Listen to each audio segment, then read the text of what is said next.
very often when singers first start out on their vocal journey, they'll ask the question, how often should I practice?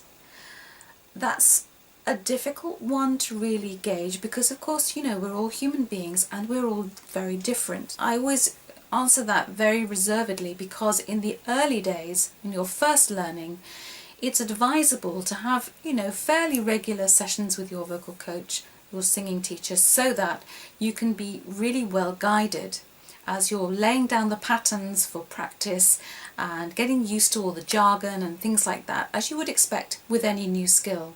Beyond that, what's really important is that once you're getting that guidance and you're accepting that you are learning from a professional all their bits of information and things that they want to impart, when you're actually a little bit more fledged, shall we say, and you are looking to set yourself your own practice regime, here is a word of caution, and this is what my blog post was all about back then, and I still believe it now, is that be careful that you are practicing the things you really want to practice and you're not just going through a sequence thinking that by just ticking each exercise you are actually doing the thing that you are hoping to do. Do it with caution, okay? And I'll tell you why. Because our brains and the way we're made up as human beings, as living organisms, is that when we practice things enough, we acquire those skills, of course, and then we don't have to sort of think about them. But be careful, because as you're learning them as a new singer, you don't want to learn any new bad habits. What happens when we actually do practice something? You know, there's that phrase, isn't there? Practice makes perfect, but does it? The question is, and this is where as a singing teacher, of course, I have an invested interest in saying to people, no, you do need to have lessons because you can't really learn this stuff on your own. Number one, you really need somebody else to watch and listen to what you're doing. You can't really self-scrutinize in that way because you'll miss things. I've had countless times when I've been up to Notting Hill and I've had a long session with my own vocal coach, and yes, I still think that's important for me. As a vocal professional, I'm still getting checked up myself, where he will be going after something specific in a lesson and I can't hear what he's meaning. So there's an element of frustration within the lesson where I think he's being pedantic and he thinks I'm not listening. But sure enough, I can get home and listen to the recording and I hear exactly what he can hear. And that's because, you know, when you're in the middle of the singing, it's very different to being the listener. So you need that guidance.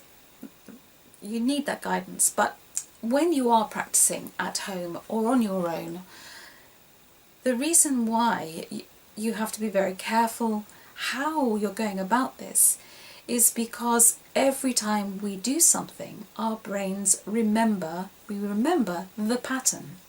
So you can see the logic that it's really easy to practice the wrong thing, or let's put that differently, it's very possible to practice something in slightly the wrong way for that pattern of learning to be, you know, completely laid out, for you always to stumble in the same way every single time you repeat that pattern of vocal muscular activity, right?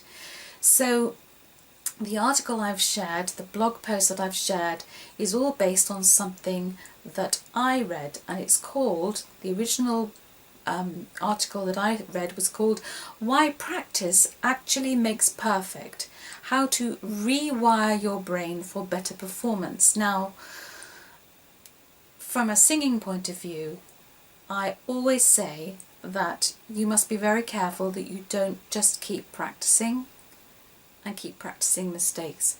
So you have to do little and often, but most importantly of all, number one rule is that you must get some guidance if you truly wish to improve, because you need that person, that professional person, listening and guiding you and just showing you a different way. Over time, all of those new things that you're learning will become, for want of a better phrase, second nature. And then you'll be moving on into different areas where you're learning new things.